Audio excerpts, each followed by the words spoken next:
All right, everybody, so this is my first video since the election, and it's been crazy. I want to talk about it right now, and I'm going to do this all in one take, no editing. I'm going to get it right out there, so forgive any background noises, any mistakes that I just did.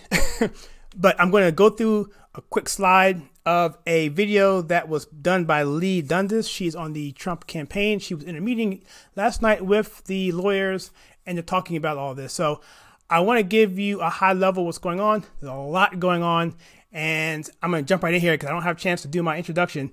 But if this is your first time here, this is the channel that we take culture, TV, politics, movies, and news, and we filter it to you the right way. It's called The Conservative Take. My name is Kyle.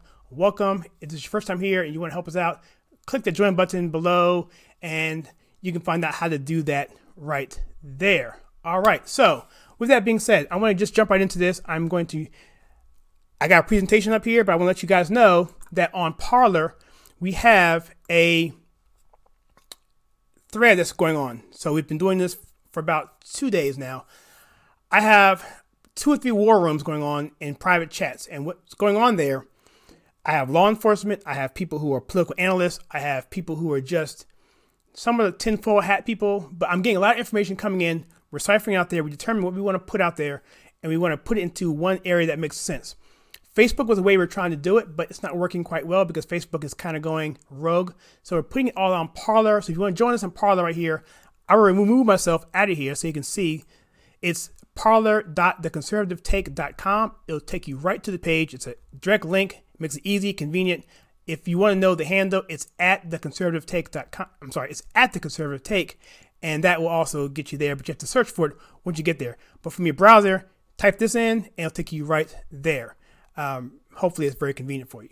And so here we have this particular video that I want you to watch because it's really, really good. She goes over other things too, and she does it in a way that's probably better than what I'll do.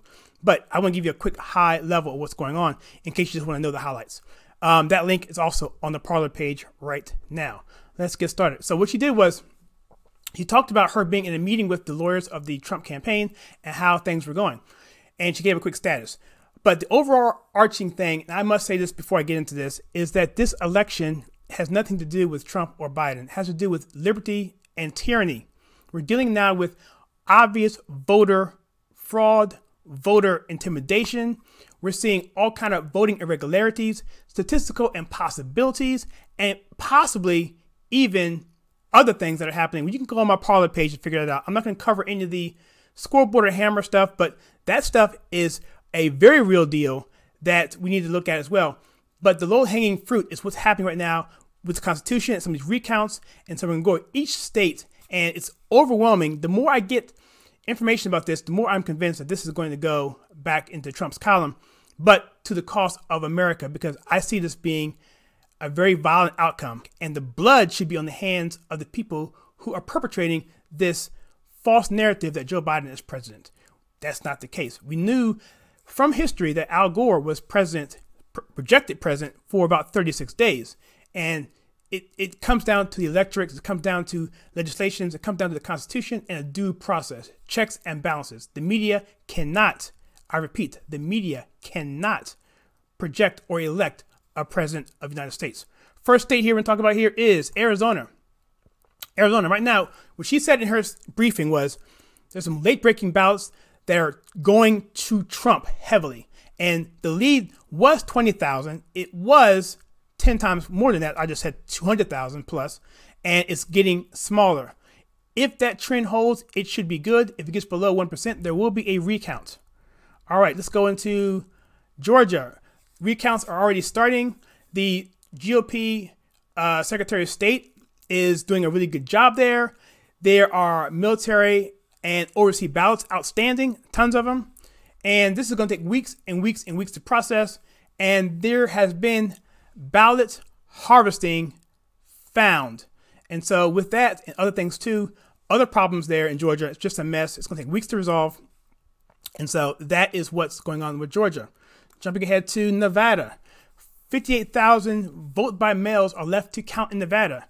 68,000 provisional votes are to count in Nevada. Thousands and thousands, according to her, of invalid voters who are voting illegally in Nevada. the DOJ, Justice Barr, or not Justice Barr, but Barr, the Attorney General, has been notified and the lawsuits have been filed. And 90 days prior to election, the governor of Nevada changed the processes with vote by mail, causing chaos. Voters were getting multiple ballots, wrong addresses, just a nightmare. And it was just caused a lot more problems in Nevada than needed to be. This whole vote by mail thing, just like the president said, for weeks and weeks and months, and even years, if you go back and look at it in history, was right. And that's the thing we need to clean up, as she mentioned in her video as well. All right, and so let's go to Pennsylvania. 80,000 vote by mails are left to count, 105, if I heard her correctly, provisional ballots left to count. As we've seen the pictures, the videos, the GOP has been banned and barred from observing the process in Pennsylvania. And for those who don't know, when you do a recount, there should be transparency. You don't cover up windows like the Democrats were doing. You don't keep people away from seeing what you're trying to do. When you have a court order mandate saying let those observers into the polling areas to look, you have to give that to them.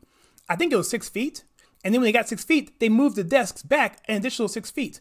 Rudy Giuliani did a press conference with people who have signed affidavits to this. And it's just incredible what the Democrats are trying to do. They are all in for fraud on this. And I said before that Pennsylvania was going to be a mess, but I didn't realize they were going to actually call it in Georgia and North Carolina and Wisconsin and Michigan. This was a coordinated effort in Nevada and Arizona. This is a coordinated effort to undermine an election. Simple as that. And it's going to go down to that in history, I believe. Statistically invalid turnout in Pennsylvania. It's just a statistical impossibility for the record level of turnout that happened in Pennsylvania over the course of the years for it to be the way it was now. And also, there's also what they call curing deficiencies. What they're saying is that they were actually going into seeing a ballot, eyeballing it, the poll worker, and saying, you know what, that doesn't look right. I'm going to fix it, and changing addresses and whatever. Who knows what they're doing because no one could observe it. That's the key point. Transparency. And if you can't have both sides looking at it, it's a you have to throw it out or look at it further. You have one party look at it, the Republican looks at the ballot, the Democrat looks at the ballot, and if they both agree, they count it. If one doesn't agree, it goes to another pile to look at later. The Republican side was never given the opportunity, so you can't have a fair and balanced election, period. And by the way, let me say this. If you don't have a fair and honest election, this whole thing will not work. I'll cover more of that as I end this particular video. Last slide here is, actually, no, it's not last slide. Wisconsin. Tons of irregularities. Recounts will start next week. And check this out. The difference of turnout in Wisconsin was so weird. It was in another class of probability. I mentioned in Pennsylvania that this was calculated as to be the chances of the turnout in Wisconsin to be what it is in a 4-year span from the last time going back into whatever they started using this data is 0.00000, that's 5 zeros, 189%, or 1 out of 52 million chances of this being accurate, of it actually happening. That is an impossibility. Simple as that. And the campaign's looking at that as well. Last slide. Michigan. 14,000 dead people registered to vote in Wayne County, Detroit. Either they registered to vote or they voted. We don't know. Again, there's no transparency. I can go on and on and on. If you go to our Parler page again, you'll see there's tons of stuff out here. There's tons more stuff about Michigan, about ballots coming in late. There's Wisconsin coming in late. Those were in violation, and I can go on. I mean, this is a one-take video, so I'm trying to do it as concise as possible. But getting back to my original point, I'll close the video right here. And it's this, is that this election is nothing to do about Trump, Biden, or any individual for that matter. It has to do with restoring and keeping this republic. Everyone must agree that we must have fair and balanced elections. Otherwise, the United States ceases to exist. This must be stopped. It must be caught. It must be accurately portrayed, because if the people don't have confidence in their government, in the voting process, they're number one, not going to vote, and number two, they're going to uprise. And it's going to be a problem of massive scale. And this just won't work. The system just won't work. And ultimately, it's bad for everybody. So what's your thoughts on this video? I hope you liked it. I apologize for waiting a long time on this. It was just so much information to process. I was focused so much on the war room situation. I didn't have time to do an adequate video. And besides, I didn't know what to tell you anyway at the time because so much stuff was going on. It was changing so quickly that I didn't know really what to come at you with. So expect more of these updates. I may be in my car. I may be in my phone. It's going to be less formal. I'm not going to have as much polish in the next few weeks. But I'm trying to get information out as quickly as possible.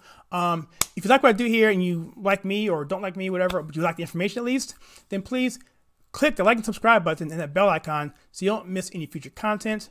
I'm actually looking at going to other platforms as well. If you have a platform that I may want to get on besides YouTube, because you know with YouTube, I want some redundancy and some backup, let me know what you suggest and what you recommend. I'd be happy to hear that and take that recommendation. And lastly, yeah, so if you want to join us and figure out how to do that, hit that join button below, and that will tell you how to do that as well. Again, I apologize for the lack of quality here, but I got to get this information out. I got to go right now and do some more work outside. So hope you guys have a great weekend, and let's do this. I believe that the lawsuits kick in tomorrow, which is Monday. Today is the 8th of November. So I'll talk to you guys next time.